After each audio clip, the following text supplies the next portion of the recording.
I'm Ted Keys in Pasadena, California. Welcome to my Tuesday conference call, a free high-powered meeting I hold live every Tuesday for top producing freight agents. Go to tedkeysonline.com for complete call information. Then join us weekly to see new, serious, struggling, and experienced sales professionals move more freight efficiently, effectively, effortlessly, and make more money financially. So watch my recorded call topic highlighted there on your screen right now. When you're finished, go to tedkeysonline.com and hear more podcasts. Read more blog posts, watch more videos, and while you're there, visit my Freight Sales Success Store for top-notch freight moving products to explode your business today. Enjoy watching and applying my Tuesday conference call. Hello and welcome everybody to my Tuesday conference call. Ted Keys, your host here and top freight agent training expert in Southern California. This is a free high-powered meeting I hold live every Tuesday for top producing freight agents at 2 p.m. Pacific time and 5 p.m. Eastern time. On my Tuesday conference call today, I will show you how to move more freight efficiently, effectively, and effortlessly so you make more money financially. And after the call, go to my website, tedkeysonline.com, to hear more of my podcasts, read more of my blog posts, watch more of my videos, and while you're there, visit my Freight Sales Success Store for top-notch freight moving products to explode your business today. When you arrive at my Freight Sales Success Store, you'll see a host of products available there for purchase. First one you'll see is my Freight Sales Success Guide for beginner and struggling agents. I do, however, provide this for free of charge when you join our high-producing, top-notch office. Next one you'll see available there for purchase is my Freight Sales Success Quotes for, again, beginner, struggling agents. These will motivate you daily to get on the phone and connect with the marketplace. You'll also see my Freight Sales Success Skills. Once you'll find out real quickly that this profession requires so many different skills. This product will assist you in developing those skills. You'll also see my Freight Sales Success Training, which is a 17-video course that takes you from literally knowing nothing about moving freight to covering your first load and beyond. Those products all available for sale at my Freight Sales Success Store. And while you're there at my website, taking in a lot of this free information, whatever page you're on, just go off to the right and enter your contact details. By doing that, you'll receive a weekly email invite to this in every call. You'll also receive the free attachments.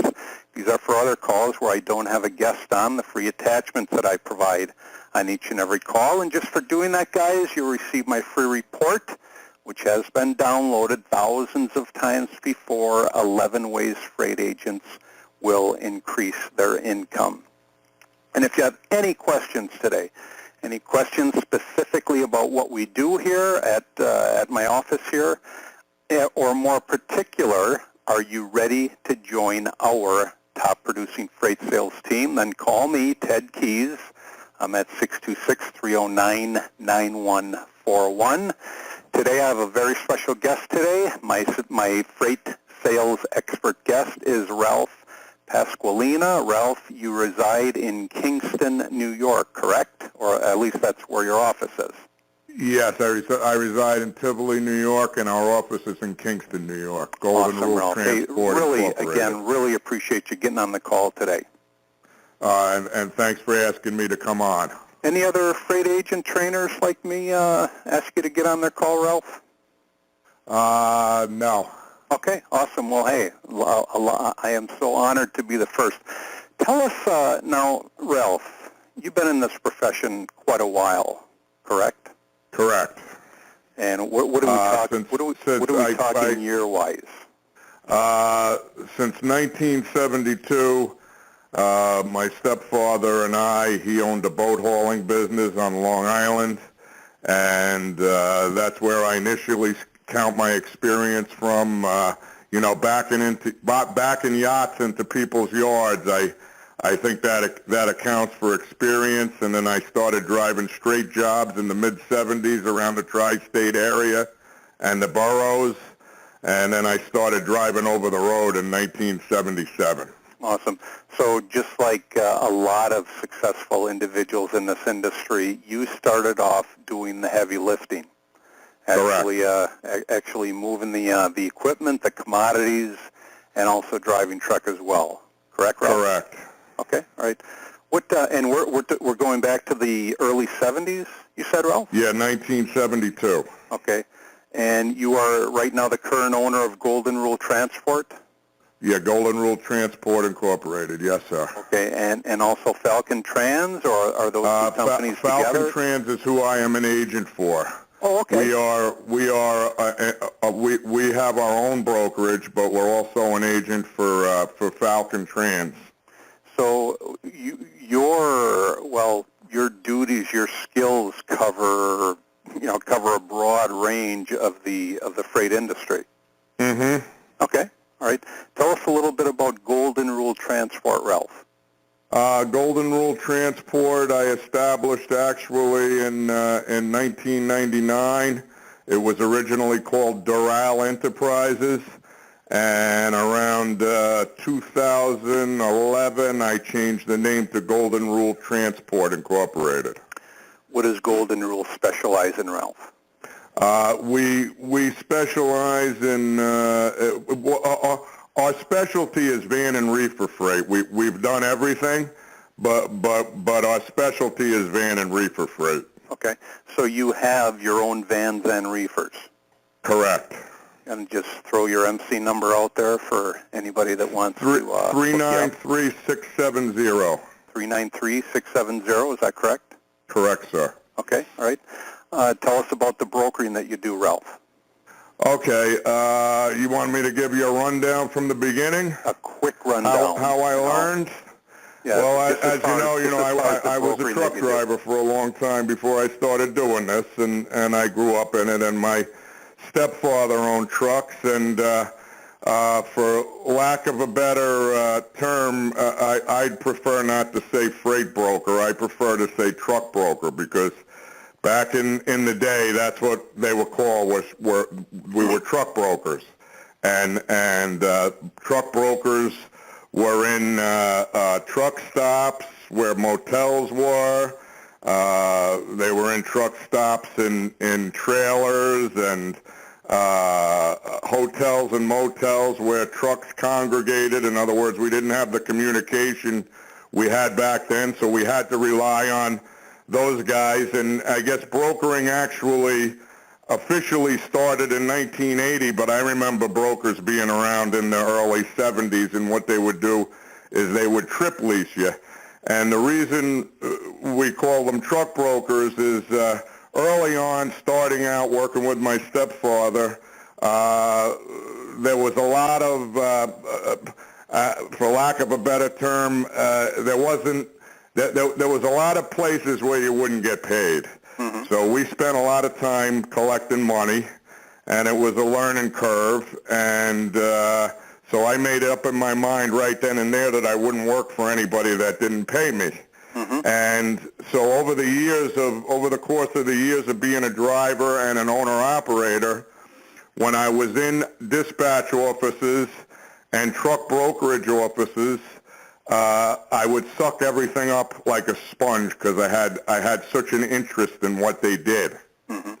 And in 1997, a gentleman named Bruce Sargent, who owned Sargent Trucking up in Maine, that I went back with to the early 80s when they first started out hauling potatoes for them.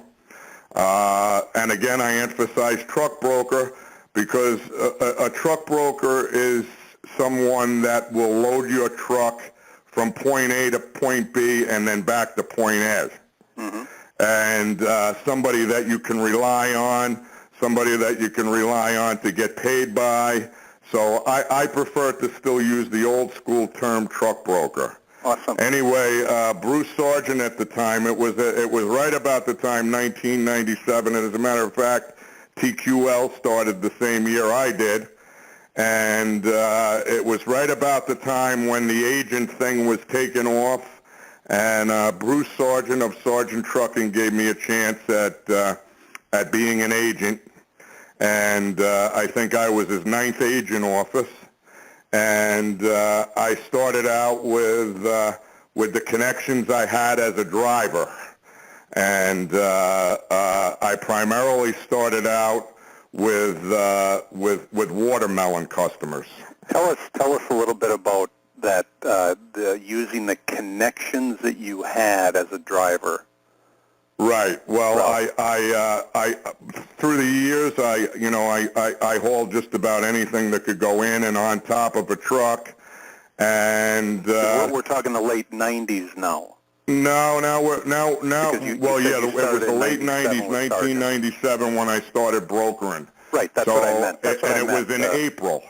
Right. And in April is pretty much when, in mid-April to beginning of May is when Florida produce season starts, and watermelons start coming out of Florida. Absolutely. And I had probably 4 or 5 customers that I had worked for, when I had my own truck that I had a good relationship with, and I called them up and I told them that I was now an agent for Sargent Trucking, and would they be interested in giving me some of their watermelon loads to haul, and I got a positive response out of most, and I remember one customer of mine in the Brooklyn terminal market in Brooklyn. My first year for him, I did like 286 loads of watermelons. Mm-hmm. And that's watermelon. And then I built a truck following, and I would load the trucks down to Florida and then load them back also. And that's how I started. So think about it, Bruce. I mean, you basically use the same... I'm Ralph. That's okay, Ted. I'm thinking of Bruce Sargent. Usually when people make a mistake with my name, they call me Frank. Yeah. Ralph. Yes, sir. So how valuable is that experience to an actual driver that has been doing it for, who knows, 10, 20 years, and they're disenchanted with the profession, where it's like, boy, can it get any better than this? I mean, tell us how important their experience is in considering becoming a freight agent. Well, because it sounds like you did the same thing. Yeah. First, again, I'd just like to say that all honor, praise, and glory goes to my Lord Jesus Christ, and I wouldn't be breathing right now if it wasn't for him, and I would have nothing, and it's all from his grace. Amen. But just the wealth of knowledge that I learned, and the experience I got as a driver first and being involved in the business just gave me, how should I say, it just, in other words, I know all the seasons. I know when everything starts. I know when everything's running. I can forecast a lot of different freight, and being a driver put me in that position. Yeah, and I would venture to say that when folks come to you that are interested in becoming freight agents, and they tell you that they have experience driving, I mean, I would venture to say your palms start getting sweaty just thinking, boy, the things that I can teach you. However, also as people are becoming freight agents, and they talk to drivers when they're dispatching the drivers, they can get a lot of information from the drivers. Absolutely. They can get leads, they can get prospects, and the list goes on and on. Drivers are a wealth of information. Give us an example, Bruce, of utilizing a driver as a lead source. It's Ralph again, Ted. Ralph, my apologies. Yeah. Ralph. Okay, so a driver calls you up. Give us an example. Okay. a driver calls you up and you loaded him with a load of watermelons to say the Hunts Point Market, all right, and he goes into Diarrigo's in the Hunts Point Market, and you've never hauled anything for Diarrigo, but he tells you, I just delivered into Diarrigo, and the guy is pretty nice, and you get the phone number from the driver. You find out from him exactly what they're bringing in there besides watermelons. They might say, well, I see Washington apples coming in here. I see onions from Goshen, New York coming in here. So now you know that Diarrigo uses apples from Washington, and you know that they use onions from Goshen, New York. So now you got a new prospect. You could call Diarrigo directly and see if he needs any help bringing in his produce into the market. And you don't always, you don't always hit the first time, but usually by the fifth or sixth time, if you stay on him, you'll be hauling a load for him. Absolutely, absolutely. You're talking about when you call Diarrigo. Right. Right. But that information all started just by conversing with a driver. Correct. I'll give you another example. Please. I had a gentleman that used to work for me, good driver, William Poole. I've never ever seen him. God bless him. I've prayed for him. Last I heard, he was a smoker and he got cancer, unfortunately, but and I haven't heard from him in probably 5 years. But he used to load for me. I never saw him, and he told me about this shrubbery that he used to haul out of Alabama, and he said he would get me the contact, and he got me the contact, and I called up and I made an appointment with the folks out in Michigan, out by Grand Rapids, Michigan, and I went out and set up a meeting with them, and I got the account, and the reward of it all was Bill Poole got to run for me all that Alabama hauling that shrubbery. So it was a double blessing. Well, a double blessing. It was a double blessing. You got business just because he provided some information for you. Correct. But let's face it, Ralph. You and I both. See, we've both driven truck. We've both been behind the wheel, so we can relate to what these drivers are going through. Mm-hmm. We can relate to them backing up to docks, getting loaded, being on the road for a couple days, getting empty, sometimes waiting 6 hours to get empty at a Walmart or a Target distribution center. Correct. Okay. But most of all, because we've been there, we have the ability to connect with them, whereas, let's face it, most brokers, they may see drivers as, more of a nuisance than anything. But again, you've got to put in the time and actually communicate with these guys. Correct. Let's face it, Ralph. Driving is not a glamour job. That all depends. I used to think it was the most wonderful thing that I could have been blessed with. I loved it, and I still love it. Okay. But no, it's rough. It's stressful, and back in the day when we started, we did a lot of things that were expected of us and we paid for our mistakes. And I remember sitting in a watermelon days waiting to get loaded. So it's gotten a lot better, I think. The equipment has gotten a lot better. Oh, yeah. Even DOT has gotten a lot better. Driving, however, can be a lonely profession. Yes, sir. And that's what I meant. It's not glamorous. So a lot of drivers, even though the impression is that, they sometimes they create a little more drama than what you want. A lot of them are, they're just hankering for some communication with other human beings. Right. They're away from home. They miss their families, and if you engage them in a conversation, like I say, they're a wealth of information. Absolutely. Let's talk about the beginner agent that comes into your office. Okay. I mean, what do you say to them? Do you say, hey, this profession is so easy and you're going to make a ton of money?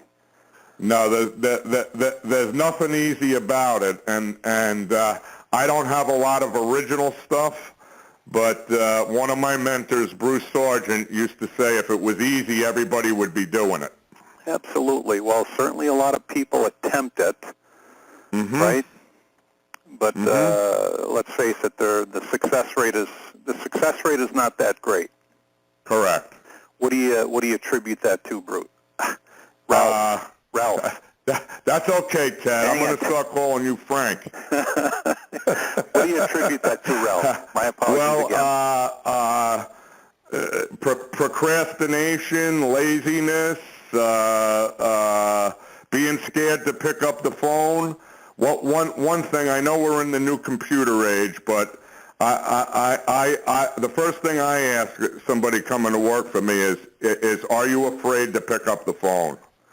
Because when I started out, I had two-line phones on my desk, and I had both of them in my ears all day long, and I wanted to be so successful, and I had so much drive that I wouldn't even get up like from say 7 o'clock to 3:30 or 4 o'clock.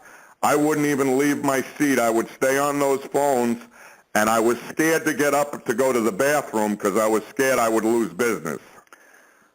So that's, I mean, you gotta not be scared to pick up the phone. And to me, where the success that I had is I would stay on the phone constantly from morning till night. So can you be successful procrastinating? No. Can you be successful on, hanging out on Facebook all day? No.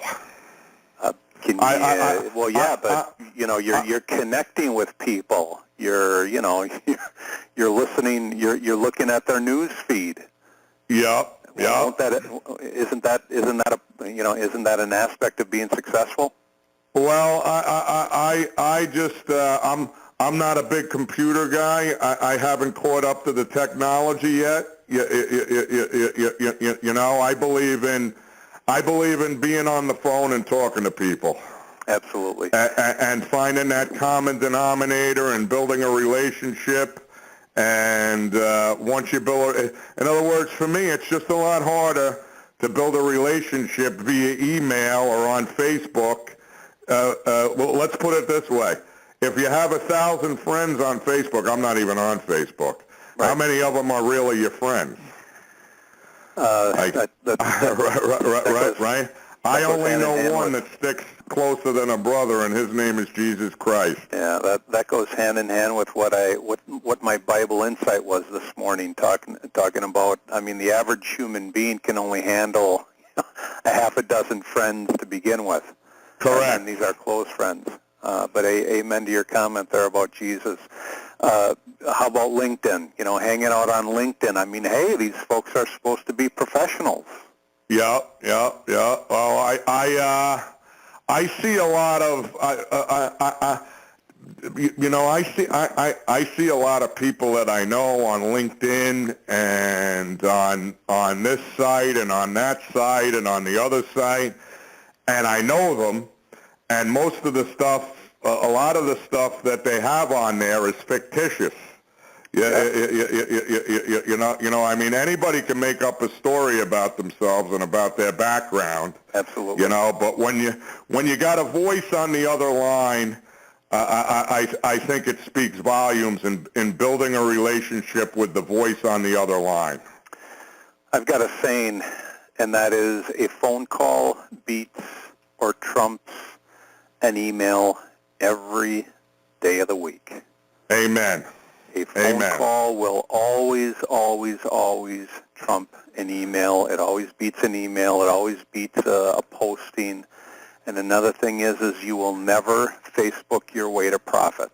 That's right. And if you don't pick up the telephone, I mean, I can't emphasize enough how to be on the phone. In other words, when you're first starting out, you should be on that phone all day. And as soon as you hang up, pick up and make another call. Mm-hmm. And as soon as you hang up, if your phone ain't ringing, pick up and call somebody else. Because the only way you're going to get your phone ringing is if you're ringing other people's phones. Mm-hmm. Mm-hmm. Mm-hmm. So what would you say, I mean, based right now, Ralph, what would you say is your success rate as far as, after how many contacts will you actually, be given the opportunity to move a load? I would say... What do you have it down to now, Ralph? Well, cold calling by telephone is... you have to be, you have to be at it all the time, and usually, if you can get through the gatekeeper, and you can get to your transportation manager. Usually, if I can get to the transportation manager, I can usually find a common denominator, and then once I find the common denominator, then the door is open to calling them back. Usually by the third, say the third to the fifth phone call, I can get a commitment from them. But where most people make mistakes, in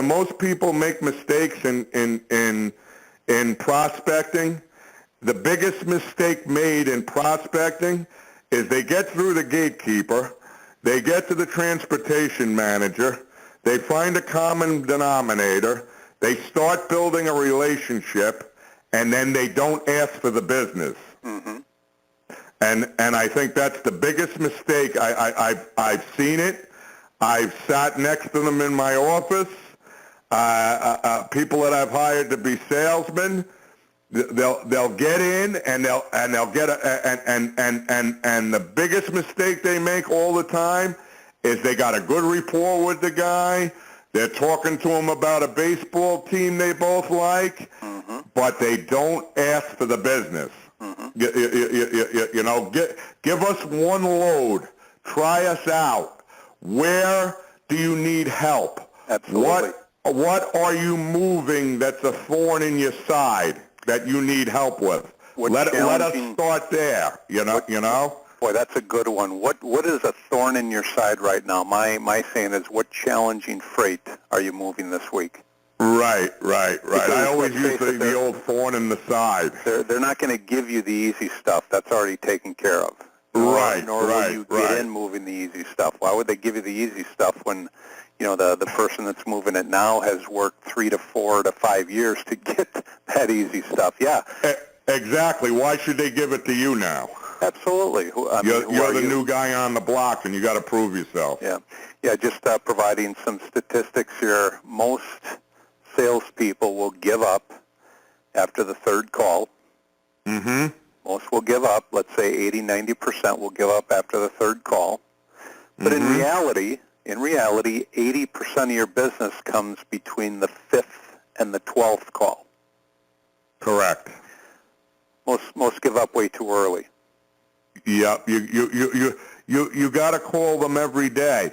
When you go in, just think of it. Most people, if you go in to buy furniture, or you go into a Chevy dealership to buy a Chevy, I mean, between what we do and what they do, when those people are going in there to look at the Chevys, they're there for one reason, to buy a Chevy. Mm-hmm. They're not there to buy a Datsun, mm-hmm. right? But yet that salesman is on you like white on rice. Mm-hmm. And the same when you go into a furniture dealer, right? So the only way you're going to open doors and get the freight that you want is to be like a bulldog and stay on the people until you get your foot in the door. You've got to be in their space. Exactly. I mean, plain and simple, you got to be in their space. Just like if you were in a furniture store or a car dealership, the goal for that salesman is to be in your space as long as they possibly can, because there's a high probability that they only have that one opportunity. Correct. However, in our profession, we have to be on the phone as many times as possible to make those required calls. Correct. One large 3PL provider, when they take on new freight agent they require 100 cold calls a day, Mm-hmm. or they don't get hired, and they'll be monitored. Mm-hmm. They'll be monitored by their phones how many calls they make a day. Wow. You know, and so that's the key to success is to keep picking up the phone. I think that's one of the big keys to success in this business. Well, it's the main one. Yeah. Ralph. Yeah. It's the main key to success. And the second one is to always be available. Mm-hmm. Right, 24/7. If your phone, I know a gentleman, another one of my mentors. You know, he built a $260 million a year business, sold it for $38.6 million, Mm-hmm. and he's 62 years old now. He started a new business, and he will still get up at 3 o'clock in the morning and answer the phone. Mm-hmm. You know, and that's why he had the business that he built, because he was always available. Right. Right. Now is he still healthy, Ralph?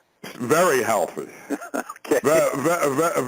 Very healthy. As a matter of fact, he's 4 years older than me.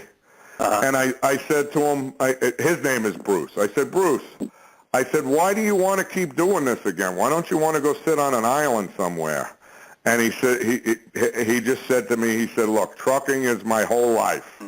He says, trucking and freight is my whole life. Well, he lives kind of in the middle of nowhere, so, you know, he says, in Maine. What else am I going to do? This is what I love to do. Yeah, yeah. He lives in the middle of nowhere in Maine. Yeah, right. Right.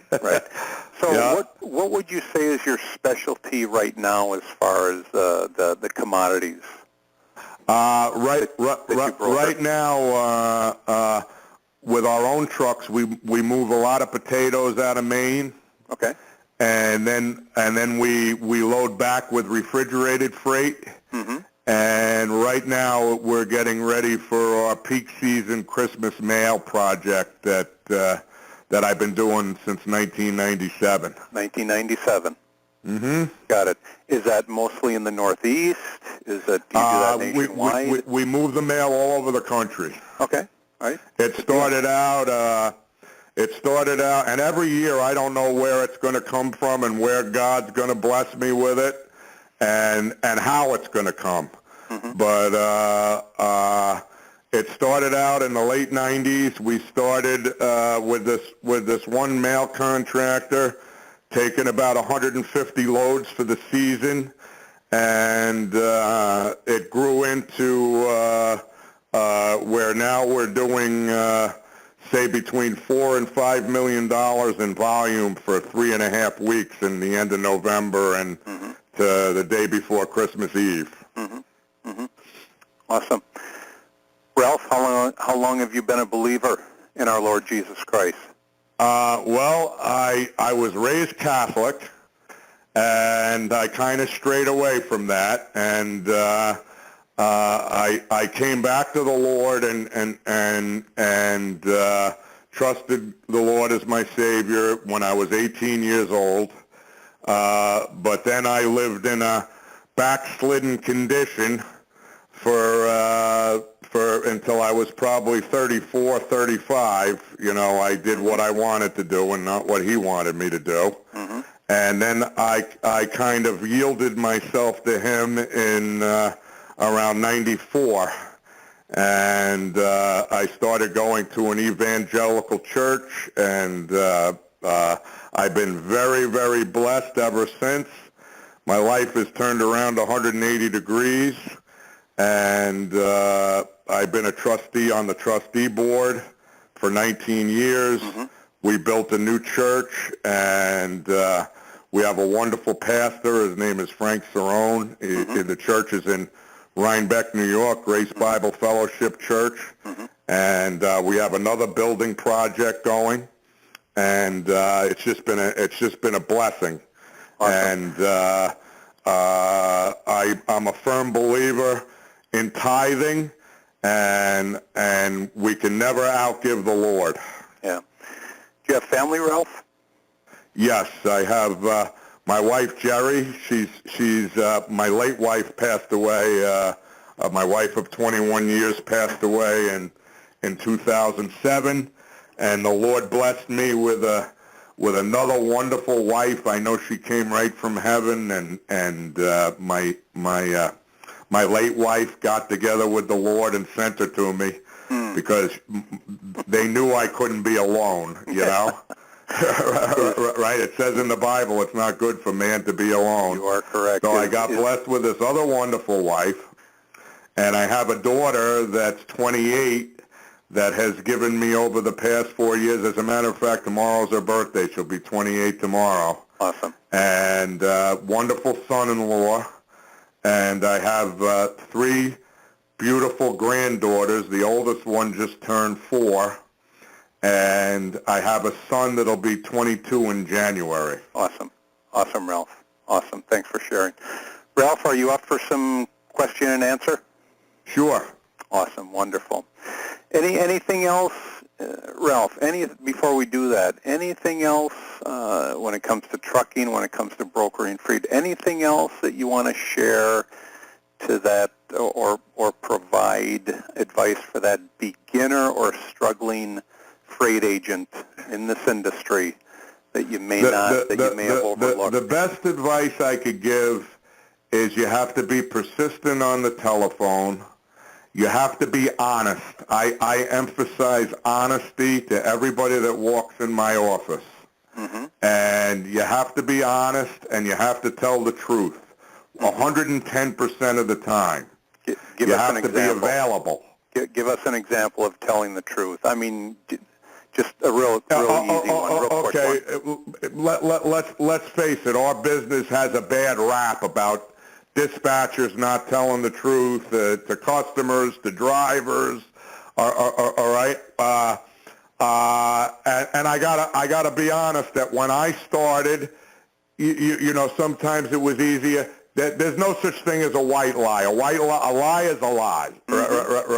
Right?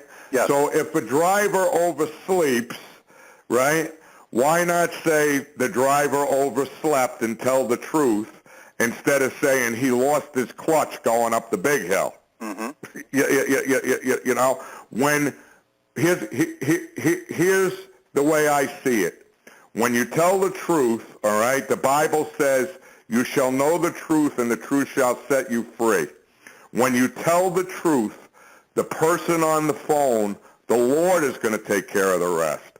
No matter how bad the truth is or how bad you think it's going to be when you tell your customer or whoever you're talking to on the phone, whatever problem arose, no matter how bad you think it's going to be, when you tell the truth, the Lord will work out the rest, and you'll build a stronger relationship through it. When you lie, 9 times out of 10, the people on the other end of the line know you're lying. And that's going to destroy your relationship with them. And here's why. Here's why they're going to know you're lying, because they've heard the same story so many times before. Exactly. And unfortunately, liars tend to tell the same story. Correct. That the clutch, the clutch went out going up the big hill. Yeah, the clutch went going up the big hill. I haven't heard that one. Have you heard that one a few times? When I hear it from the carrier next time, I'll know where that came from. Yeah. Okay, wonderful. That's kind of a funny story. Early on, myself and this gentleman at work, we used to have a lot of fun in the office, and early on, where that came from was I'm telling him something happened. I don't remember exactly what happened, but I said, tell him the truth. Tell him the truth. You got to tell the truth. And he goes to me, No, just tell him the clutch blew going up the big hill, and it kind of became a joke. And it was just funny, and I'll never forget it. It was one of them things, one of them moments. So that's where you got that line.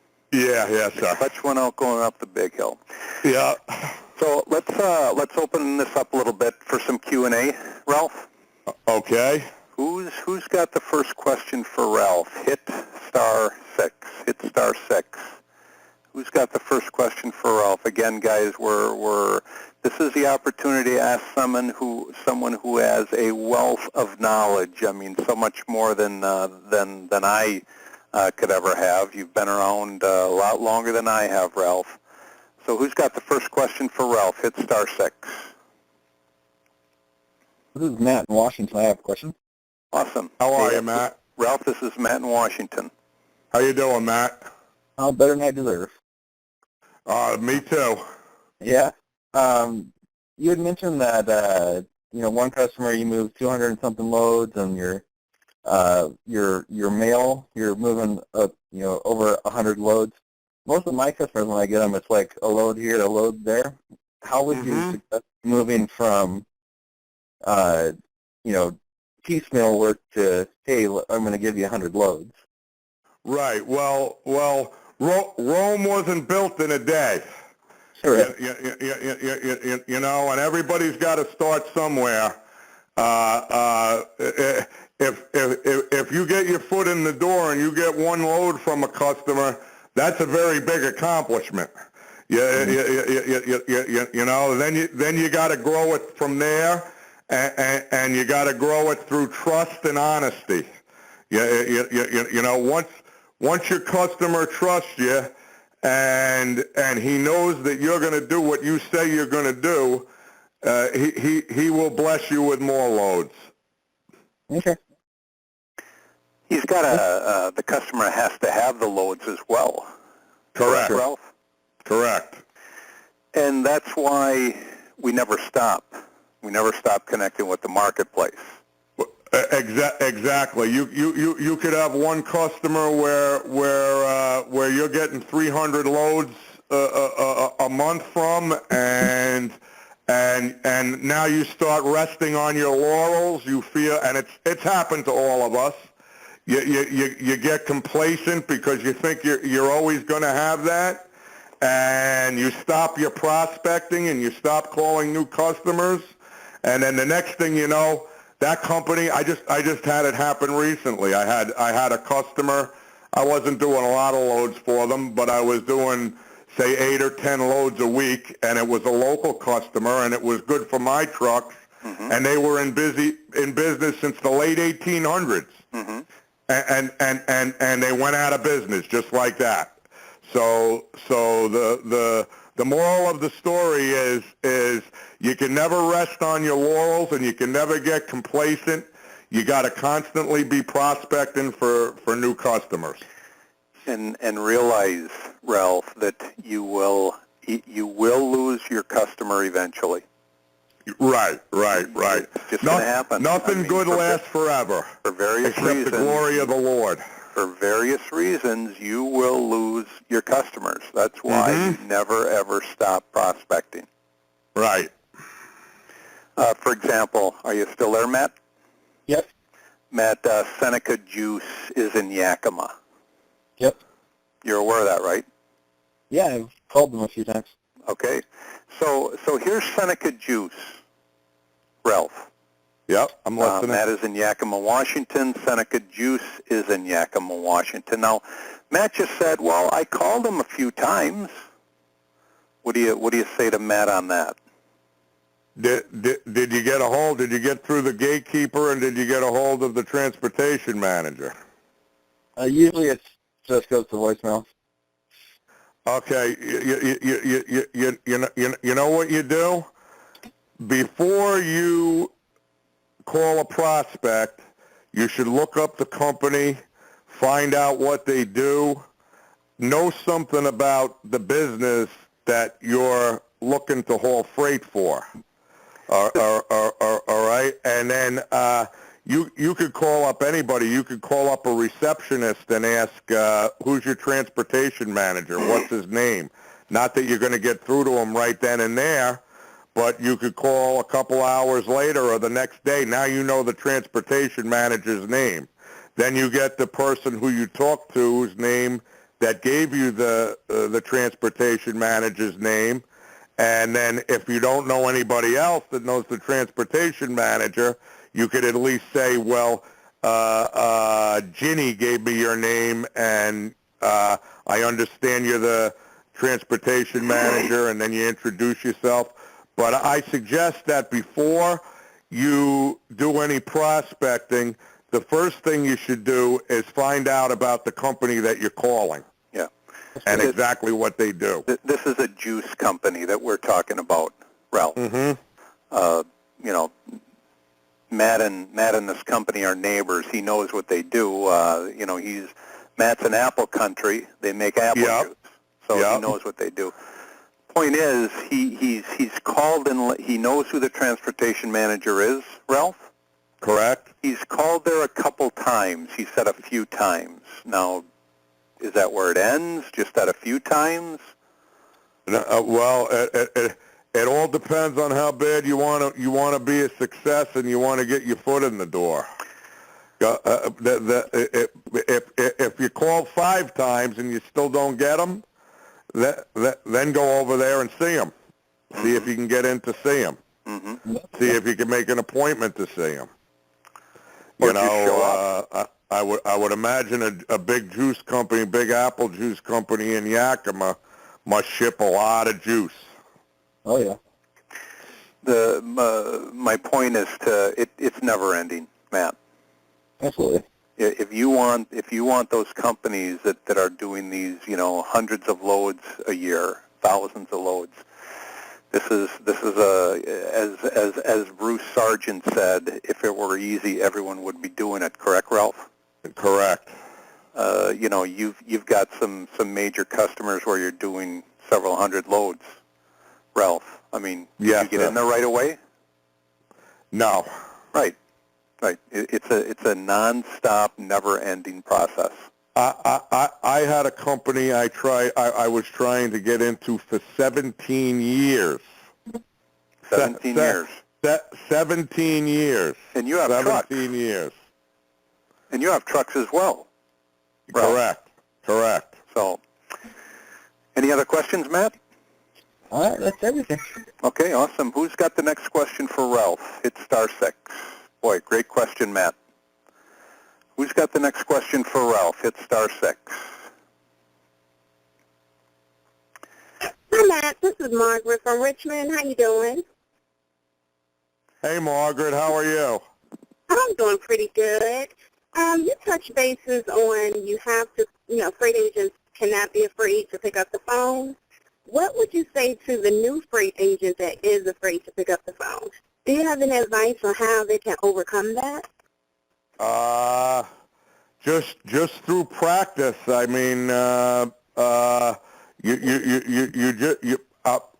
if you got somebody and they're not going to pick up the phone, they're not going to be successful. They might as well go to McDonald's. I don't mean to sound. I mean, it's the truth.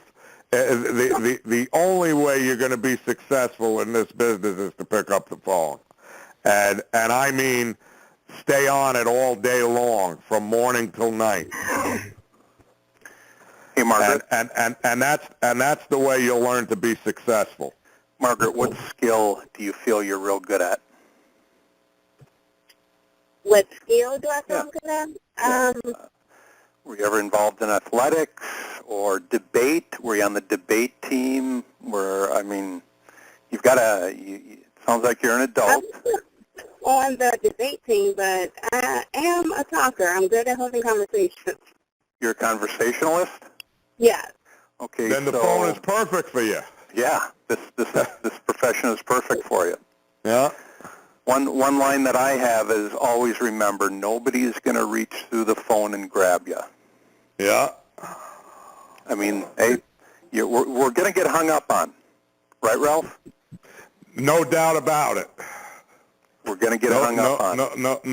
No doubt about it. And we're going to get the cold shoulder 99 times out of 100. Mm-hmm. But that 100th call might be the jackpot.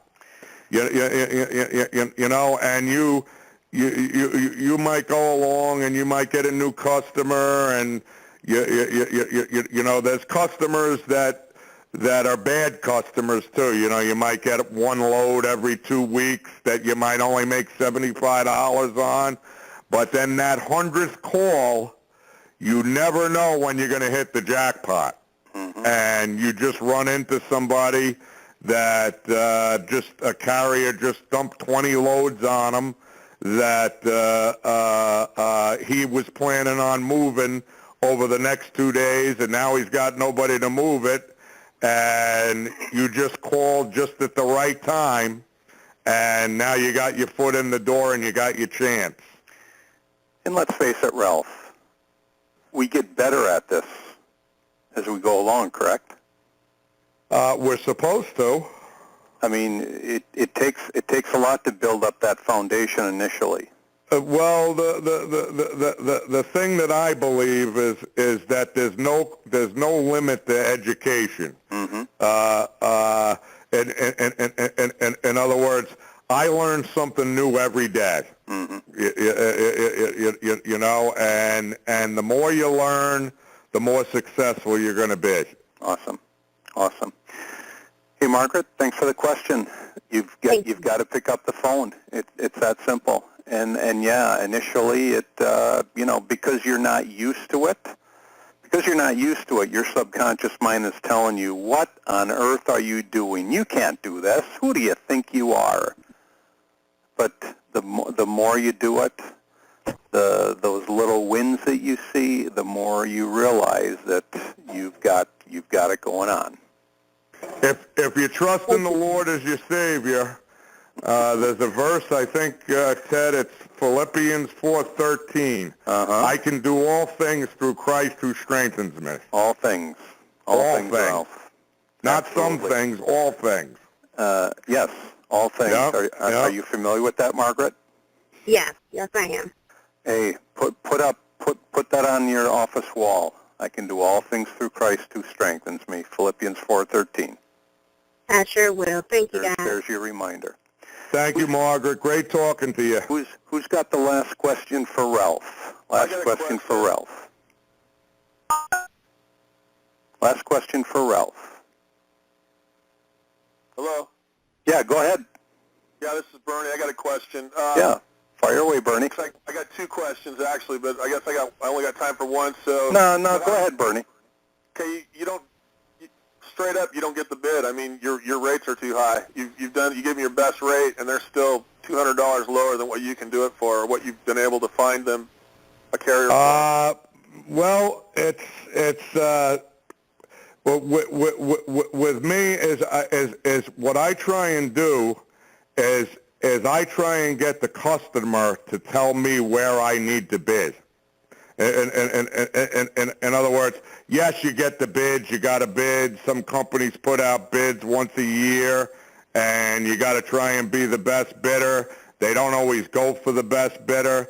But as I'm building a rapport with the customer, transportation manager, whoever it is that's in charge of shipping the freight, what I try and do is my sales pitch is if he asks me, what will you charge me to do a load from Albany, New York to Brooklyn, New York, 22 pallets, 44,000 pounds dry load, I will say to him something like this: where do I need to be to get my foot in the door?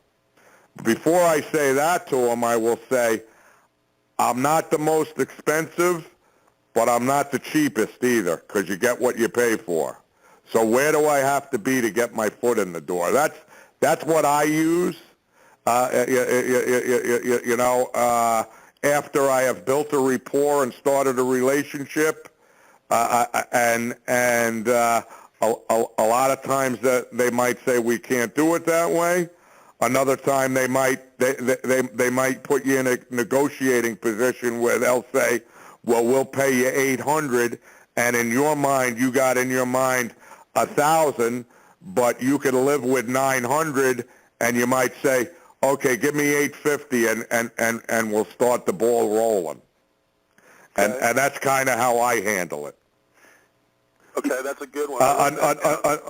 Another thing is never act desperate. You know, never act desperate. And if you have a lot of freight from various customers, don't brag about all the freight you have, and you do this for this one, and you do that for that one, and I'm in here, and I'm in there, and I do this.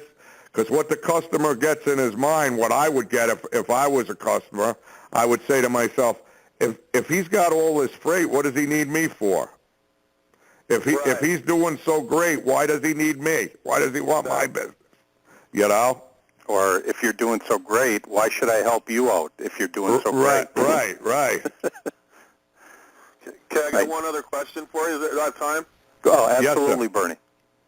Okay, so I got a client that is taking my bids and then tacking on money onto it and passing it on to his customer. And here's the deal: it's really hard for me to use the places he's shipping to, call them up, go, introduce myself. I just hauled that for you, introduce, and because I'd be potentially competing against my own clients by doing so. And I know there's a few of them I'm kind of iffy on doing that. How do you handle that? Well, if you're doing good business with the client that you're talking about, you want to keep your relationship with him. So I wouldn't go backdooring him in any way, shape, or form. Right. So make sure it's okay. Because I actually, when I was just starting out, I had a client, and I took some of the names off the list they gave me and called them to look for business, and I guess it got back to her, and she dropped me like a hot cake, man. It was like right. You gotta keep that degree of honesty in all your relationships. You know, and business is business, but you still have to respect everybody like you want to be respected. Great point, Bernie. Yep, thank you. And we have to remember, for those in the listening audience, every customer, every prospect is different. Everyone is different. No two are the same. No two are alike. Even if they're in the same industry, they still have their little differences. Would you agree, Ralph? Of course. Everybody's different. God didn't make any two people alike. In closing, Ralph, what last piece of advice would you like to share with us in the listening audience who will hear this on a podcast, watch it on YouTube? What do you have for us as your last piece of advice, Ralph? Well, I would say be diligent. Don't give up. Quitters never win and winners never quit. And by all means, I would encourage everybody, if they don't know Jesus Christ as their Lord and Savior, to put him first. And above all things, and through following him, you will be successful. And trust. And trusting in him. Yes, sir. Awesome. Ralph, thank you so much. Thank you for your witnessing. Thank you for providing this invaluable information. You're welcome, to those that are on the call today. It has been a true pleasure getting to know you.